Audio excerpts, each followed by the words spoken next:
Kita bedah hikmahnya Imam Haddad yang ke-41. Berkata Imam Haddad rahimahullah ta'ala, nafa'ana Allahu bihi wa bi ulumihi wa bi ulumi masyaikhihi wa talamidati fid dharaini amin. Yanbahi an yadura kalamul alimi billahi ma'a amatil mu'minina ala thalathati umurin. Hendaknya omongan seorang yang alim kepada Allah, orang yang kenal Allah, alim sejati, alim Rabbani, bukan sekedar ilmunya di otaknya banyak, tapi orang yang alim mendapatkan petunjuk dari Allah, alim Rabbani. Hendaknya perbincangannya itu seorang alim sejati adalah ma'amatil muslimina, kalau bicara dengan orang awam dari kaum muslimin, ala thalathati umurin, berputar-putar di antara 3 hal berikut ini. Jadi orang alim yang benar itu kalau ngomong sama orang awam itu tidak menjadikan orang terjerumus, tidak aneh-aneh ngomongnya. Ada 3 hal berikut ini kata Imam Haddad. Lah kita pengen jelaskan dulu siapakah orang awam itu. Bukan orang bodoh, bukan.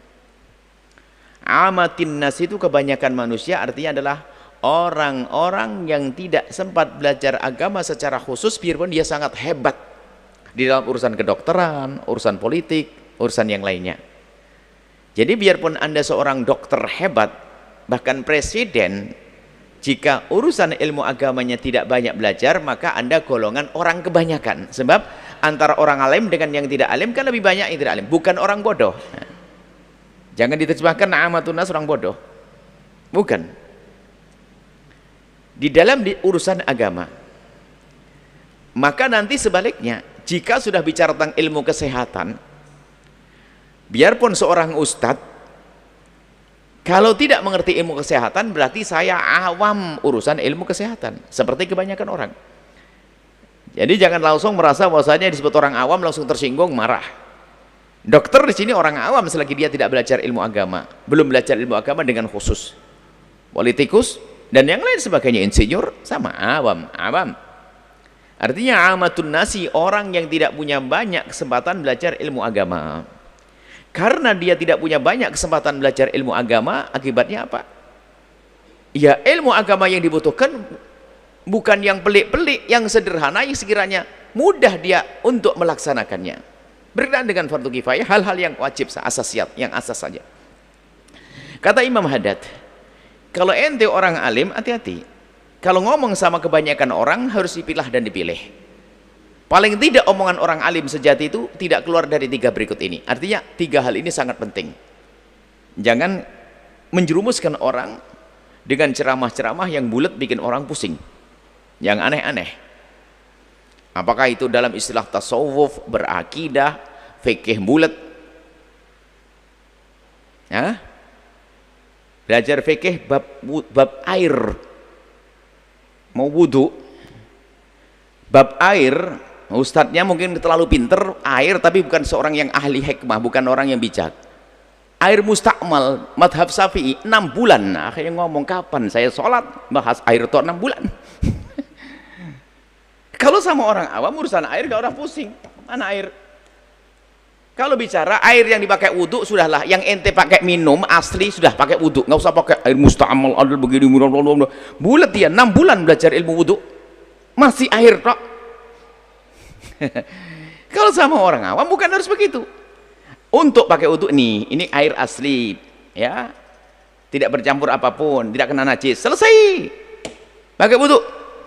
Air musta'mal adalah air nanti mutlak. Air mutlak apalagi bulatnya. Nah, ini di kalangan thalibul ilm boleh bicara detail tentang urusan-urusan semacam ini. Tapi kalau seorang awam jangan harus pelik-pelik. Sampai menyederhanakan, yang bisa engkau minum itu adalah air yang bisa engkau pakai wudu. Air yang belum bercampur dengan apapun yang bisa kamu minum, yang bisa kamu wudu, selesai. Jangan pakai mulut-mulut, bingung. Nah, ini kurang lebih begitu. Ada sebagian ustadz Bukan hikmah. Hikmah itu maknanya apa? Memberikan sesuatu kepada orang sesuai dengan yang dibutuhkan, sesuai dengan dosisnya. Kalau seorang dokter yang bijak, yang alim, dokter yang ngerti betul tuh sesuai antara penyakit dengan dosis yang dibutuhkannya. Bukan kurang, dan tepat. Makanya kalau bicara itu hendaknya pas. Rasul yukallimun nasa ala qadri uqulihim. Nabi kalau bicara dengan orang itu sesuai dengan ini terang tingkat berpikirnya kayak apa. Majelis begini, orang pengen cepat sholat, pengen baik sama keluarga, langsung bab pelajaran pertama seberapa jam mantek. Setelah itu nanti karena saya kebetulan Alfiyah Ibnu Malik 10 bait Alfiyah Ibnu Malik. Ini apa-apaan Ustaz? Orang pengen langsung sholat, wudu, baik sama keluarga, selesai. Nah, saya ngajar ilmu mantek sama balaghah itu adalah nanti di santri yang memang dia pengen belajar menjadi ulama.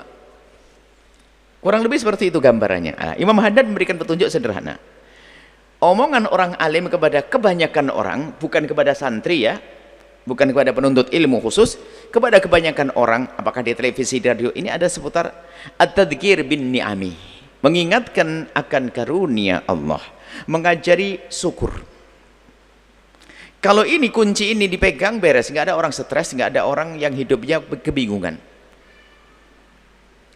Kita pengen tahu ya, orang yang paling melarat hari ini di negeri ini, yang katanya serba kekurangan, sebetulnya kalau dia bisa mengolah hatinya, dia bisa berkata bahasanya alhamdulillah saya menjadi cukup. Kita kembali kepada cara hidup tahun 80-an berapa? 88 atau 90-an. Bagaimana kita keadaan di kampung? Cara makan itu adalah nasi putih biasa saja. Pakai minyak bekas itu namanya jelantah kan begitu. Dikasih bawang putih dimek-mek begitu. Kemudian telur itu satu telur ditambah tepung dipakai adik kakak adik berlima. Setelah itu sudah kenyang. Hari ini orang ini satu telur dipakai berlima. Itu pun hari itu tidak pernah mengatakan saya melarat kurang rezeki, nggak ada, biasa saja orang. Tapi hari ini di mulutnya ada 5 telur ngomong masih kurang. Karena kurang pandai bersyukur. Sehingga kalau orang membiasakan mensyukuri karunia Allah, tidak ada yang susah setelah itu. Anggap saja di rumah kita Masya Allah hanya ada nasi putih, kemudian ada kerupuk sama kecap, subhanallah. Bisa bersyukur. Kalau dia berpikir di sana ada orang yang tidak makan. Di Sudan hari ini bagaimana kerepotan cari makan. Dan seterusnya dia berpikir langsung alhamdulillah. Alhamdulillah. Jadi pandai-pandai bersyukur itu menghibur. Bahkan mengajari bersyukur jauh lebih dahsyat daripada kita memberi tapi tidak diajari bersyukur. Sebab kadang pemberian itu menjadikan orang semakin tamak. Tapi kalau dipandai bersyukur, merenung karunia Allah dulu, kau sudah diberi oleh Allah begini, begini, begini, syukuri. Sehingga dia seolah-olah terus di dalam nikmat Allah. Kebahagiaan ada pada dia.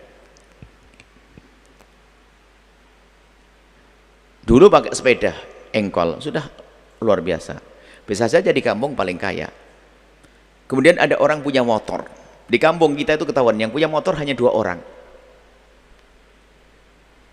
Masih ingat yang yang kelahiran tahun 60-an 70-an ya. Yang punya motor hanya tetangga 2 ya. Atau tahun 70-an ya ada kan Honda 70 sama Yamaha 74. Kurang itu. Itu yang merah-merah itu. Itu yang punya hanya sedikit saja. Nggak ada motor yang mewah-mewah. Tapi itu sudah luar biasa. Yang dinaiki Pak Presiden Soekarno juga motor apa zaman itu.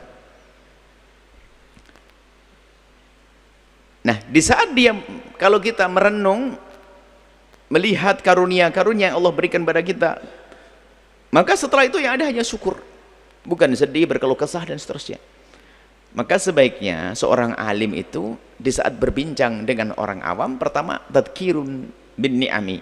Pandai mensyukuri nikmat, mulai dari nikmat mata. Ada orang tiba-tiba kita bicara tentang nikmatnya mata, ada orang berkata, tapi saya buta, bagaimana syukur nikmat? Oke. Memang kamu buta, tapi ternyata kamu masih punya suami yang bisa menggoncengmu atau anak yang menggandengmu. atau telinga bisa mendengar dengan baik. Di sana ada orang yang buta, sudah begitu tidak bisa mendengar. Mungkin dia berkata, tapi saya sudah buta nggak bisa dengar lagi, misalnya, atau ngomongnya benar. Tapi masih bisa punya mulut yang bisa makan enak, menikmati masakan. Terus kalau kita bisa mencari karunia, maka yang ada hanya syukur, syukur, syukur, syukur. Sebaliknya, di saat orang tidak bisa bersyukur, ini dalam kehancuran. Biarpun dia kaya raya masih saja kurang karena dia punya penyakit namanya tamak. Nabi menggambarkan kalaupun dia punya lembah emas satu, minta yang kedua. Dikasih oleh Allah kekayaan lembah emas yang kedua, minta yang ketiga. Sampai ketiga tetap minta. Sampai kapan? Sampai mulut yang kemasukan tanah baru diam, itu si tamak. Maka biarpun dia kaya, dia sangat fakir. Karena fakirnya fakir hati. Dia nggak pernah mensyukuri apa yang Allah berikan. Lalu dia tersiksa dia. Maka tadzkir bin ni'ami, mengingatkan, merenungi tentang karunia, belajar bagaimana merenungi karunia, sehingga lihat, bersyukur, bersyukur, bersyukur. Ada zaman tabi'in, ada seorang di sebuah tempat itu adalah diuji oleh Allah dengan penyakit lepra, patah-patah, terputus-putus lepra, koreng semuanya. Dia duduk, mulutnya itu bergerak, sehingga ada yang pengen tahu mulutnya bergerak tuh ngomong apa sih, sehingga ada yang mencoba untuk mendekatkan telinganya ke bibir orang tersebut. Ternyata yang didengar adalah kalimat Alhamdulillah, Alhamdulillah. Bingung orang ini, jasadnya hancur semuanya dengan luka-luka, dengan lepra, dengan penyakit, sampai orang pun mendekat ke dia sudah tidak nyaman karena sudah. Tapi kenapa bibirnya masukkan kalimat Alhamdulillah? Ditanya, ya fulan, wahai saudaraku, luar biasa, kamu dalam keadaan semacam itu kok masih mengucapkan Alhamdulillah? Dia menjawab dengan jelas, jasadku yang sudah hancur rusak semacam ini, tapi aku bersyukur ternyata lidahku masih bisa berzikir, maka aku ucapkan saat ini Alhamdulillah. Alhamdulillah. Sebetulnya ini kalau kita kembangkan dalam dunia ilmu menguatkan diri, psikologi atau yang lainnya, itu sebetulnya adalah cerdas. Anggap saja begini loh ya, saya punya minuman segar yang sangat saya sukai, lagi ngomong ini tumpah separuh, tumpah. Saya akan jadi bodoh kalau saya hanya mikir yang tumpah, aduh tumpah, tumpah, tumpah, stres kan? Cuman karena kita cerdas, bukan mikir yang tumpah, tinggal berkata Alhamdulillah masih ada separuh, senyum dia, sehingga syukur nikmat. Wong orang punya perusahaan, punya pabrik 6, kebakar 4, masuk rumah sakit, stres gila, padahal masih berapa? 2, dan kaya dia masih, mohon maaf, kurang lebih seperti itu. Sehingga mengajari bagaimana merenungi nikmat untuk bisa bersyukur ini dahsyat. Pemberian dari suamimu sekecil apapun adalah karunia. Ternyata nilainya bukan sekedar pemberian, ada aroma cintanya karena dari suami, dari istri, hadiah, kurang lebih seperti itu. Bukan cuman segini, nah kan, tidak enak hati. Pelayanan dari pasanganmu dan seterusnya. Nah, maka ilmu menyadari karunia agar bersyukur ini penting untuk dihadirkan kepada siapapun, sehingga setelah itu orang nggak akan gelisah hatinya, nggak mudah stres dan sebagainya. Ayam mati,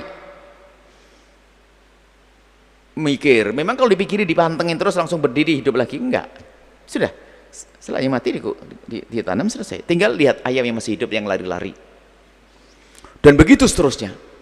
Kecerdasan melihat karunia itu adalah menyejukkan hatinya sendiri. Banyak kalau kita hitung nikmat ini nggak bisa, mulai dari ujung rambut, mata, Allah nikmat, lidah, sampai yang namanya ngantukmu nikmat. Anda tidak ngantuk kebingungan loh ya Allah. Laparmu itu katanya seksa. Siapa bilang lapar itu seksa? Lapar itu ternyata mukadimah agar sate itu tetap enak kok. Ayo mau apa lagi? Kita kurang pandai berpikir. Laparmu ternyata karunia Allah sisipkan di Anda. Coba di saat kita lapar makan, oh enak, kan gitu, lezat. Apalagi coba pandai. Makanya Imam Haddad dengan nasihatnya ini ada tadhkiru bin ni'ami, untuk mengingat karunia. Wathani, yang kedua, ilzamu ta'ati, membiasakan dengan ketaatan. Membiasakan ketaatan to the point, biasanya langsung melakukan ketaatan yang saya lakukan, sehingga terwujudlah orang-orang awam, ibu-ibu di kampung itu dengar berita sholat tahajud, tahajudan, duhaan. Ini yang ustadz yang hafal hadis belum tentu duhaan itu sama tahajudan. Alasannya ustadz kan banyak tugas, kurang lebih begitu loh. Terlalu sibuk ustadznya. Sementara ibu-ibu di kampung jam tugas jam 2:30 sudah bangun sampai pagi. Yang hafal hadis belum tentu. Ayo, ini kritik juga sebetulnya. Nah, ilzamu ta'ati membiasakan untuk patuh kepada perintah dan syariat. Dan kebiasaan untuk patuh ini kan kunci, selesai. Perintah-perintah ada fardhu ain. Kemudian yang ketiga adalah ijtinabul maksiati, menjauhi kemaksiatan. Artinya apa? Yang haram dijauhi.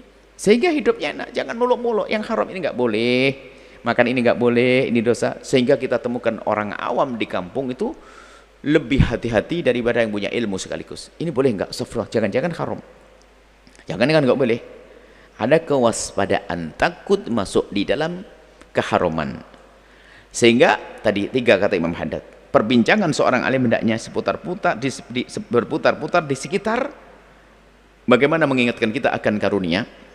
Yang kedua adalah mengajari untuk patuh kepada Allah, taat, melakukan kebaikan. Yang ketiga adalah ijtinabul maksiati, menjauh kemaksiatan. Fakullu alimin, kalau ada orang alim, setiap orang alim akhadha, dia mulai yatakallam, berbicara ma'al amati. Kalau ada orang alim, kalau berbicara dengan orang awam, lah awam itu adalah lingkupnya bisa saja lingkup begini, ada lingkup lebih luas, media, gede. Bi ghairi ma yadkhulu tahta hadhihi thalathati. Kalau omongannya tidak masuk di dalam 3 hal ini, kemal. Fa huwa fatan, fitnah ahli fitnah. Fitnah. Jadi kalau orang nggak paham malah menjadi dalam beragama susah, repot, ruwet. Bisa sesat malah dengan itu semuanya. Karena apa? Mereka tidak punya banyak waktu untuk merenung sedalam itu. Pengennya yang ringan-ringan. Sehingga kalau ada orang alim berbicara dengan orang, kebanyakan orang awam, selain daripada hal yang ada urusannya dengan 3 tersebut, maka dia adalah ahli fitnah yang membuat orang menjadi tambah bingung. Beragama jadi susah. Belajar agama jadi berat. Taat jadi enggak, wah pokoknya enggak enak. Ya, hal-hal yang pelik, hal-hal yang jauh daripada 3 hal tersebut. Sehingga hendaknya perbincangan orang alim kepada orang awam itu adalah mengajari bagaimana mereka pandai bersyukur. Kemudian di saat mendengar perintah saya bergegas untuk menyambut, di saat mendengar larangan bergegas untuk menghindar. Selesai, itu yang dirindu. Semoga Allah mudahkan kita untuk mensyukuri karunia-Nya, dan semoga Allah mudahkan kita untuk menjalankan perintah-perintahnya. Dan semoga Allah mudahkan kita untuk menjauhi kemaksiatan, menjauhi larangan-larangannya. Wallahu a'lam bissawab.